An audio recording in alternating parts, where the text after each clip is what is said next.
Hello students, आज lecture number 9 है projectiles का। आज मैं इसका लास्ट लेक्चर लूंगा, थ्योरी का लास्ट लेक्चर लूंगा और अब अगले लेक्चर्स में इसका हम न्यूमेरिकल सेशंस लेंगे। ठीक है, तो लेक्चर नंबर 9 में प्रोजेक्टाइल मोशन के लिए हम आज डिफाइन करने हैं two angles of projection for same horizontal range. ठीक है, और ये वो इक्वेशंस है जो मैंने ऑलरेडी डिराइव की है। ये मैक्सिमम हाइट की रिलेशन है फॉर द ऑब्लिक प्रोजेक्टाइल, ये टाइम ऑफ फ्लाइट की रिलेशन है, ये हॉरिजॉन्टल रेंज की रिलेशन है, ये टाइम ऑफ एसेंट और टाइम ऑफ डिसेंट की रिलेशन है, क्योंकि टाइम ऑफ एसेंट और टाइम ऑफ डिसेंट की सेम रिलेशन होती है। ये instantaneous velocity of the projectile की रिलेशन है।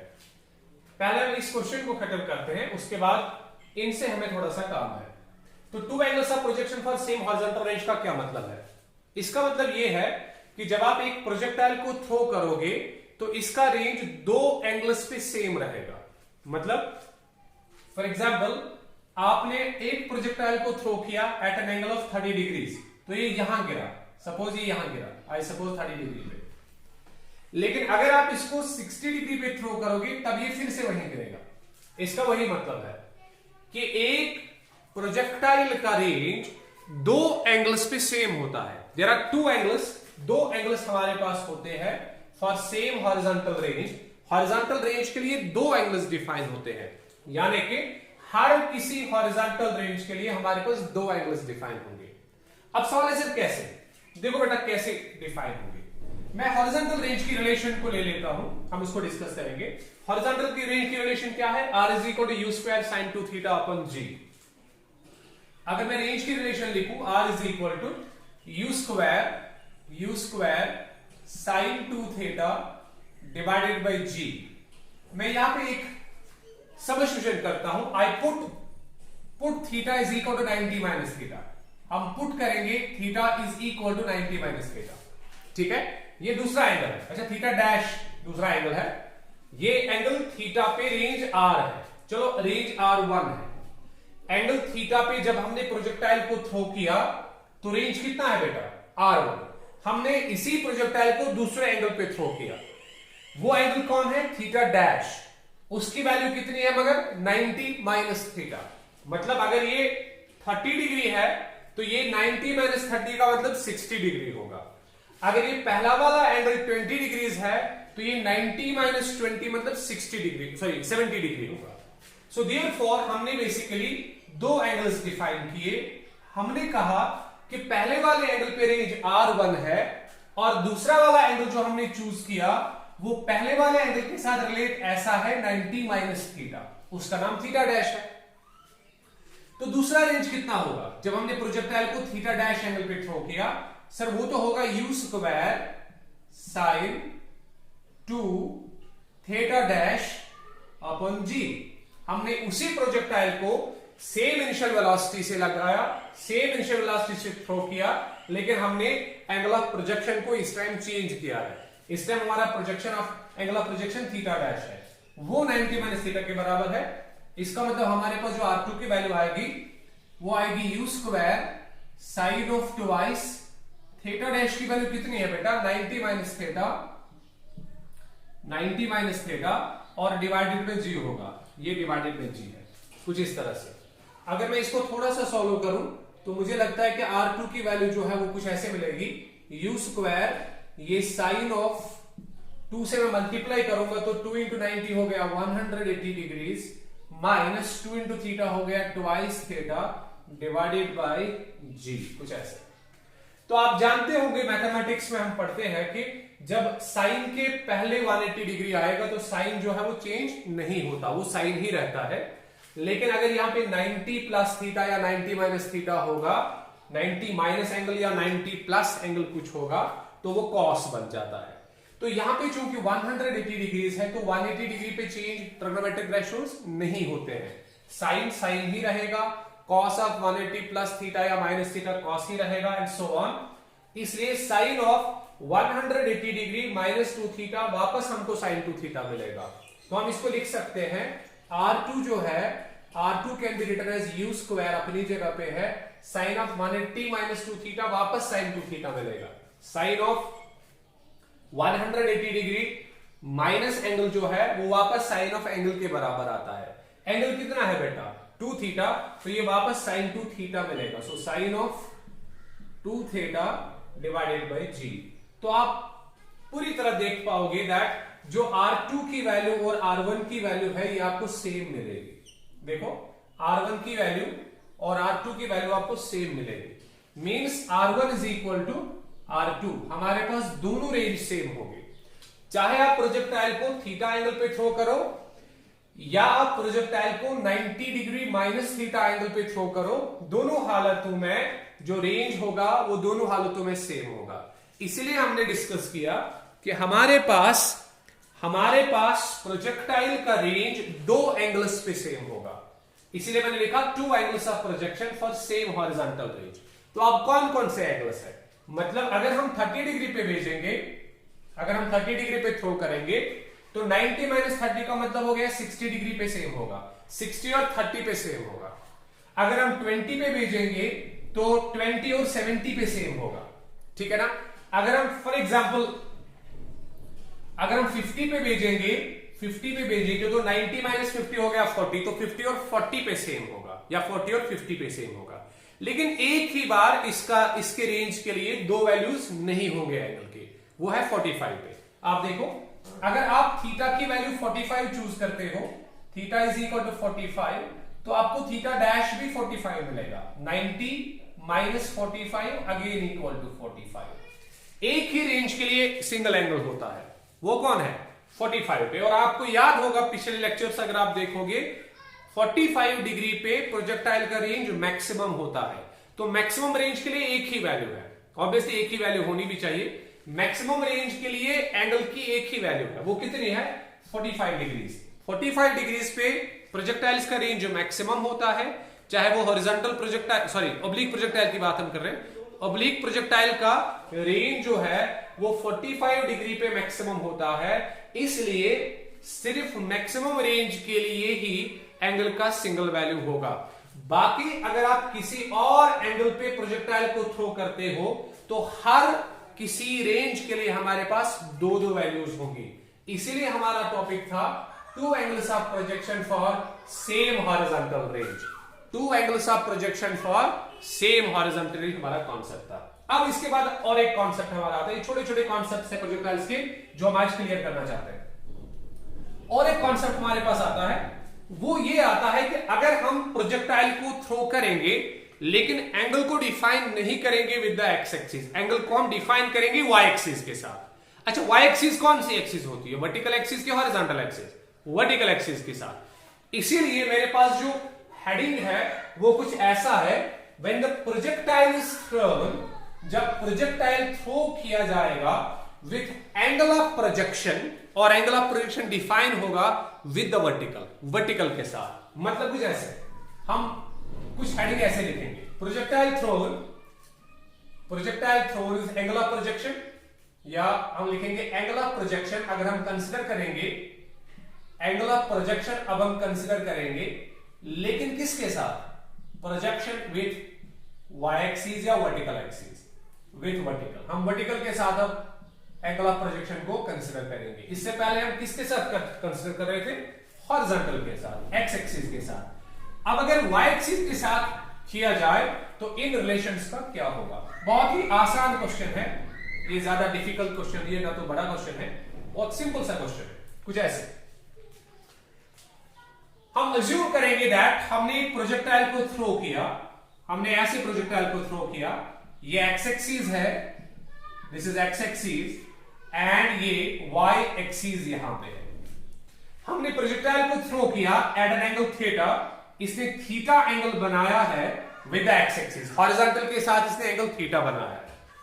तो आप क्लियरली देख पाओगे ये टोटल एंगल 90 है, थीटा इसने हॉरिजॉन्टल एक्सिस के साथ बनाया, वर्टिकल एक्सिस के साथ जो बचा कुचा एंगल है वो कितना होगा 90 माइनस थीटा, होगा कि नहीं। अगर हॉरिजॉन्टल के साथ एंगल डिफाइन हुआ है थीटा, तब वर्टिकल के साथ जो एंगल डिफाइन होगा वो ऑब्वियसली 90 माइनस थीटा डिफाइन होगा। तो अगर हम थीटा के बजाय एंगल डिफाइन करेंगे 90 माइनस थीटा, तब ऑब्वियसली इसके हॉरिजॉन्टल और वर्टिकल कंपोनेंट्स चेंज हो जाएंगे। यहां से इस टाइम वर्टिकल कंपोनेंट ड्रॉ होगा इनिशियल वेलोसिटी का। इससे पहले यहां से क्या ड्रॉ हो रहा था, u cos ऑफ थीटा। अब यहां से ड्रॉ क्या होगा, u sin ऑफ थीटा। यहां से ड्रॉ क्या होगा, u cos of theta. Because ये वाला जो कंपोनेंट है ये बेसिकली अब हॉरिजॉन्टल कंपोनेंट बन जाएगा और ये वाला कंपोनेंट वर्टिकल कंपोनेंट बन जाएगा। ठीक है कि नहीं? इसलिए इन रिलेशंस को हमें फिर से डिराइव नहीं करना है। हम एक ही चीज करेंगे, हम जो यहां पे थीटा है इसको हम रिप्लेस करेंगे किससे, 90 माइनस थीटा से हर किसी जगह पे। तो हमें जो रिलेशंस मिलेगी वो वैलिड किसके लिए होंगी, वो वैलिड उस प्रोजेक्टाइल के लिए होंगी जिसका एंगल हम हॉरिजॉन्टल के साथ डिफाइन नहीं कर रहे हैं, जिसका एंगल हम वर्टिकल के साथ डिफाइन कर रहे हैं। इसीलिए हमने क्या किया, हम मैक्सिमम हाइट जो है वो चेंज करेंगे। ये टाइम ऑफ फ्लाइट चेंज होगा, ऑब्वियसली आर चेंज होगा, टीए चेंज होगा, वी चेंज होगा। कब, जब आप इस प्रोजेक्टाइल का एंगल वर्टिकल एक्सिस के साथ डिफाइन करोगे रादर देन किसके साथ, एक्स एक्सिस के साथ और हॉरिजॉन्टल एक्सिस के साथ। तो इसका मतलब ये है कि जो हमारे पास मैक्सिमम हाइट का वैल्यू है बेटा वो कुछ ऐसे लिखा जाएगा, maximum height is given by h is equal to, h क्या बनेगा, u square, this is u square sine square theta के बजाय 90 माइनस थीटा का कॉन्सेप्ट यूज होगा और डिवाइड में 2g वहीं पे रहेगा, ये डिवाइड में 2g है। ठीक है ना? इसी तरह से t टाइम ऑफ फ्लाइट जो हम यूज करेंगे उसका कॉन्सेप्ट होगा 2u, ये 2u sign of 90 minus theta, ये 90 minus theta divided by g। तो हर जगह पे हम थीटा को रिप्लेस करेंगे बाय 90 माइनस थीटा। इसी तरह से रेंज की रिलेशन होगी r is equal to u square, ये u square sine of 2 theta, so twice theta के बदले 90 minus theta divided by g, ये रेंज की रिलेशन होगी। टाइम ऑफ एसेंट और टाइम ऑफ डिसेंट की रिलेशन डिस्कस की जाएगी। Time of ascent is equal to u sine of theta के बजाय क्या देंगे, 90 minus theta, this is 90 minus theta over g, so divided by g, ये टाइम ऑफ डिसेंट भी होगा। और इसी तरह से हम वेलोसिटी का कॉन्सेप्ट लेंगे। हाँ, so v is equal to instantaneous velocity हमारे पास आएगी under root of u square plus ये g हम यहां पे लिखेंगे, so divide by g, u square plus g square t square minus 2u gt sine of, हाँ, थीटा के बजाय 90 माइनस थीटा। तो आपको एक ही चीज देखनी है कि साइन ऑफ 90 माइनस थीटा किसके बराबर होता है। ठीक है ना? तो जब यहां पे 90 होता है तो ये ऑब्वियसली कॉस में कन्वर्ट होता है, positive cos. Sine of 90 minus theta is equal to cos theta. 180 होता तो सेम रहता, 90 पे साइन चेंज होता है। ये मैथमेटिकल कॉन्सेप्ट है। जो नॉन मेडिकल स्टूडेंट्स है जिनका mathematics one of the subject है उनको पता होगा कि साइन 90 माइनस थीटा जो है ये कन्वर्ट होगा टू कॉस। तो आपको सिर्फ याद रखना है sine 90 minus theta is cos theta. इसका मतलब यहां पे जो साइन स्क्वायर 90 माइनस थीटा है इसको लिखा जाएगा कॉस स्क्वायर थीटा, यहां पे साइन 90 माइनस थीटा को लिखा जाएगा कॉस थीटा। यहां पे देखते हैं क्या होगा, यहां पे भी कॉस थीटा लिखा जाएगा, यहां पे भी कॉस थीटा लिखा जाएगा। तो हमारे पास जो रिलेशन होगी वो रिलेशंस कुछ ऐसे मॉडिफाई होगी। The relations will modify this way. यहां पे क्या लिखा जाएगा बेटा, this will be given as u square sine square theta के बजाय आएगा कॉस स्क्वायर थीटा। सर क्यों? u square sine 90 minus theta किसके बराबर है, कॉस थीटा के बराबर, तो ऊपर इसको स्क्वायर रखा, बाकी कुछ नहीं किया, डिवाइडेड बाय 2g आएगा ये।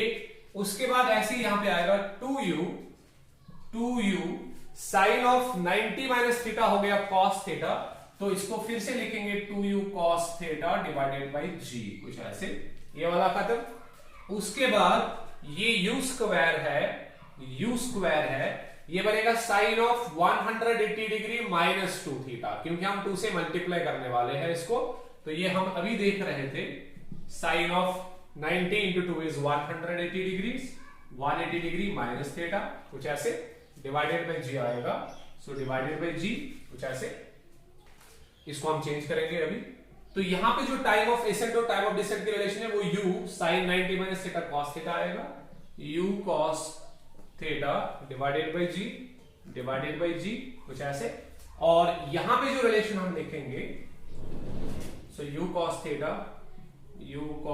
डिवाइडेड बाय g, सो ये u cos theta divided by g, और इसकी रिलेशन हमें मिलेगी under root of u square, this is u square plus g square t square plus g square t square minus 2u gt cos of theta, 2u gt cos of theta.